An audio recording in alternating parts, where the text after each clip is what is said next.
নমস্কাৰ বন্ধুসকল, কি খবৰ আপোনালোকৰ? স্বাগতম জনাইছোঁ আপোনালোকক অন্য এটা ভিডিঅ'লৈ। আৰু আপোনালোকে চাই আছে অনুপম ৰাইডাৰ ভ্লগছ।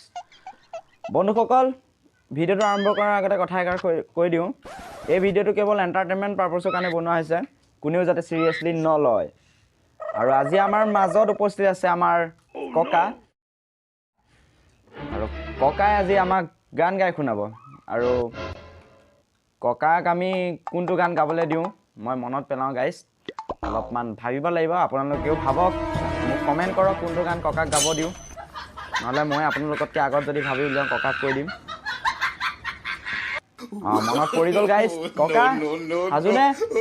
এতিয়া ককাক কম গাইজ গান গাবলৈ। আৰু গানটো হৈছে অ' নবৌ কচু খালে খজুৱাই। ককা গানটো আপুনি লগাই দিয়ক আৰু গাইজ, ককাৰ গানটো শুনি লওক। নবৌ কচু খালে খজুৱাই, অ' নবৌ হাও গলে নচুৱাই, অ' নবৌ এঘৰলৈ গলে গৈ, নবৌ কুজে পতি কন্দুৱাই, তোমাৰে ঐ মৰমত মই হলো নিৰূপাই, তোমাৰে ঐ মৰমত মই হলো নিৰূপাই, দুবাগ ৰাতি কিয়। ককা আপুনি জুই। আৰে গাইজ এজন ককা নে কি? গাইজ কি বুলি ক'ম আৰু, ককাৰ ষ্টাইল দেখিছে নহয় আপোনালোকে, গান গোৱা কি ষ্টাইল। গাইজ ইয়াক ককা বুলি ক'বই নোৱাৰি। আৰু যি কি ক'ম আৰু, আপোনালোকে কওক, আপোনালোকে কি দেখিছে, ককা নে কিয়ে নে, কমেণ্ট কৰক মোক। গাইজ ককাৰ লগত ফোনটো কাট খাই গৈছে, চাই লওঁ ককালৈ আকৌ এবাৰ ফোন কৰি। ফোনটো দে নম্পা, ফোনটো দে। কি দিছা এইটো? গাইজ ফোন খুজিছোঁ, কি দিছে চাওক।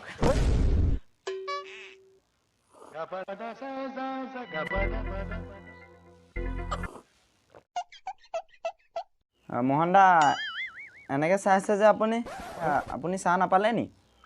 মই আপোনালৈ চাহ আনি দিওঁ ৰ'ব।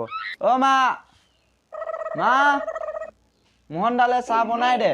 মোহন দা অথনিৰ পৰা মোলৈ ইমান চাই আছে, চাহ জল্দি বনাই দে। মোহন দা বনাই আছে, মই আপোনালৈ লৈ আহোঁ দেই।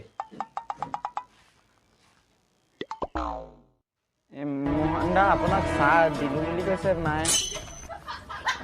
চাহ আপোনাক দিলে নহয়, লাল চাহ দিলে মানে। মই আপোনালৈ হেৰি গাখীৰ চাহ লৈ আহোঁগৈ, মানে দোকানৰ পৰা কিনি। দোকানত নালাগে, ঘৰত না গাখীৰ হেৰিয়াত আছে, ৰেগত আছে, সেই বনাই দিওঁ হেৰিয়লৈ, মোহন দালৈ বনাই দিওঁ। মোহন দা এতিয়া মানে গাখীৰ চাহ বনাই দিব, আপুনি অকণমান ৰখি দিয়ক, অকণমান মই দোকানৰ পৰা আহোঁগৈ এনেই।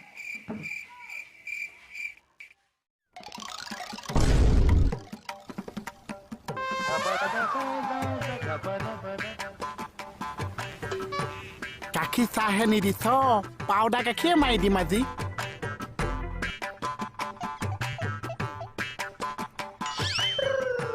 চিকটা এসোপাছে ময়দাহে আছে। মোহন দা, মোহন দা ক'ত আছে?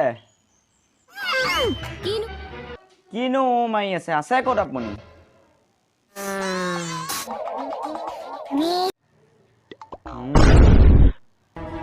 গাখীৰ কিনিবলৈ মই দোকানলৈ গৈছিলোঁ, ময়দা গালনো কি দৰকাৰ আপুনি খাই দিলে বাৰু। হ'ব আজি আপুনি যাওক দিয়ক, বেলেগ এদিন খাবলৈ আহিব। এতিয়া ময়দা গালে নষ্ট কৰিলে, ৰাতি খাম বুলি ভাবিছিলোঁ হেৰি বনাই।